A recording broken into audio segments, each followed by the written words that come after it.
me to understand where you're at. And I'm glad that you shared that this past weekend that you cried, but I'm sure it was in a different way because you cried out to him, and of course, I'm sure you have those feelings that, I could have been married now. I could have had my child in my arms now. I'm sure those are, the thoughts and the flashbacks that go through your mind. Those are the thoughts or your thought processes. But at the end of the day, I'm glad that, you shared that even though you cried, it was in a different way, that you feel differently because you have him now and he's the one that comforts you and you know that he's got a wonderful future for you. Do you feel, Amy, that now that you've read, because I know you've been studying A Wise Woman quite can I use the word religiously? Maybe I'm using the word in the right sense now because you're studying the Wise Woman quite a bit. So do you feel that you are better prepared now that, I mean, we don't know what the Lord's future or his plans are for you. I mean, I see myself at your wedding one day. Being a South African woman, I'm there, I'm gonna be there.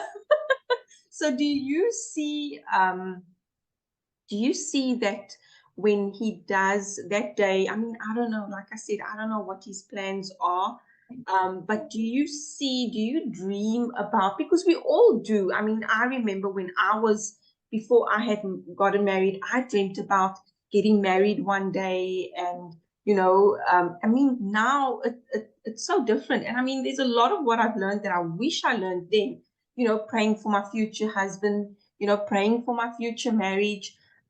You in that place now, Amy, you in that perfect place to trust him for your future husband, whether he restores or whether he brings somebody new into your life. We don't know that he has a plan and we know that it's going to be so awesome and perfect for you. But my question is, now that you've learned about being a wise woman, now that you know about all these wonderful principles, do you feel that you are better able to build on the rock instead of the unsteady, can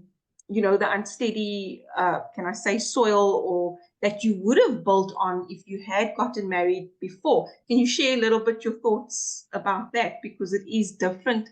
Things are going to be different in the future. Yeah.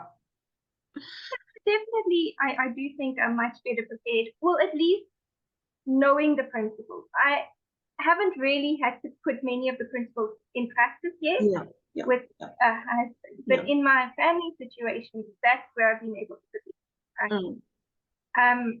I've had to really work hard on being submissive to my earthly father and those in authority of him. In those places, I thought, okay, Lord, how am I supposed to apply this principle?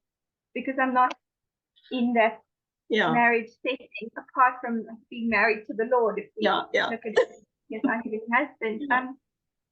So I want to say yes and no. And yes, I know the principles, but I haven't really had to walk many of them.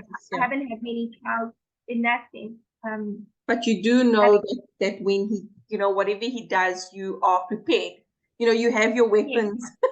Can I say it that way? Yeah, you prepared with your weapons. Not that you're going into battle, but marriage is not, it's not easy, when you become married and when you're a married woman. So you have the tools. I think that's a better way of putting it. You've got the tools now, Lena, where when you go forward, you know that you've got the tools, you are prepared. Unlike so many of us, I mean, we wouldn't have this ministry. And, if so many of us didn't go through our marriage struggles. But when I look at you, Alina, I'm going to be honest, when I look at you, I get excited for you. Let me put it that way. I get very excited for you, Alina, because I know that you are going to do things. You're going to be that wise woman, that wise woman that we weren't, and that you're going to do things so much differently to what we did, and that you won't make the mistakes that we made the day that, whatever our heavenly husband has in store for you when you do one day.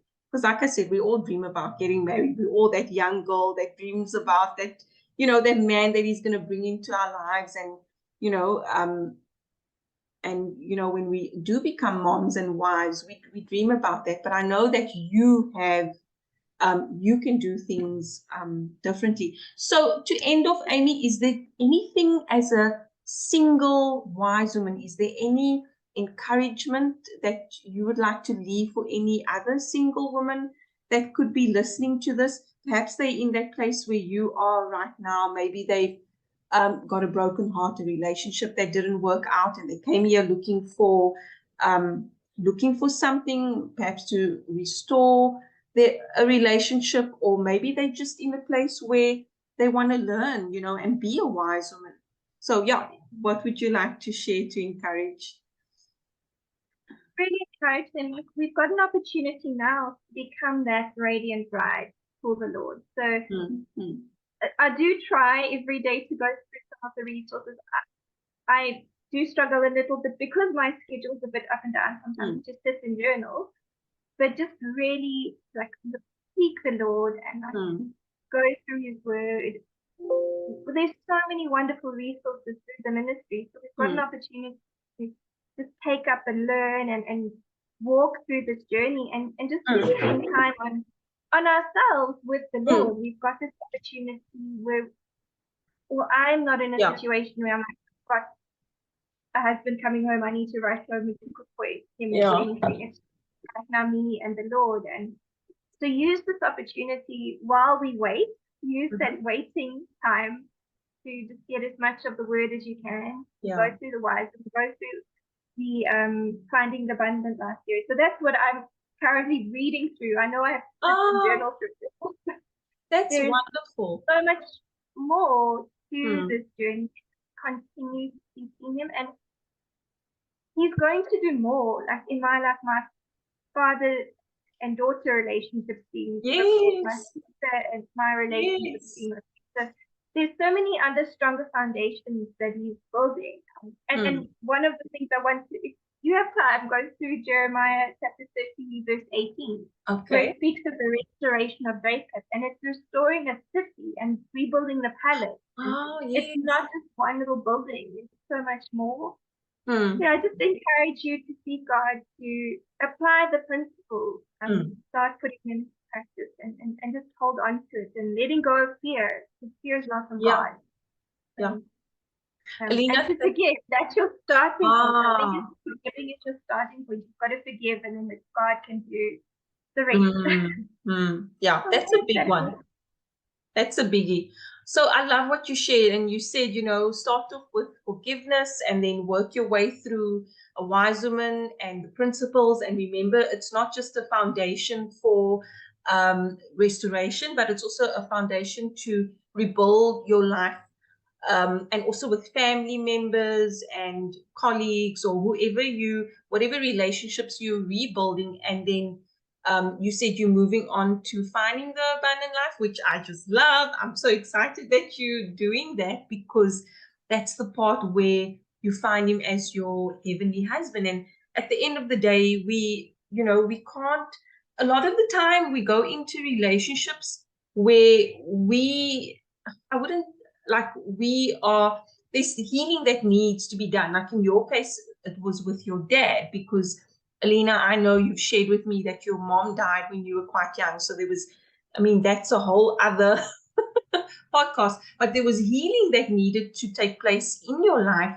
And a lot of the time you could have gone into getting married with all of that, whereas He wants to heal all of that and let you, build your life on that firm foundation and go into, being, when you do get married one day, He would have worked on so many areas of your life, and you'd have such a firmer foundation for the future. So I'm so glad that you shared that. So that's the end of our podcast. Alina, thank you so much for coming to share from a single woman's point of view, because it will help other single women that are listening, where they can apply these principles in their lives. And yes, like you said, you haven't applied all the principles because you're not married, but there's so many that you're applying now in your life, and there's those that you are going to apply in the future, because like we said, only He knows what, your future. He knows. Yeah, definitely. So Lena, thank you again. And we're both going to say bye.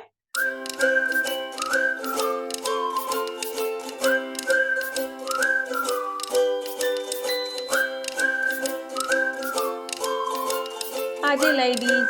Please come and visit us at hopeatlast.com. Click on blog where we share daily praise reports, ministry information, lessons, and ministry resources. You can sign up to receive our daily newsletter. You can click on free courses for our free marriage courses, and you can click on our give button, which will take you to PayPal, where you can donate and give and sow into the fertile soil of restoring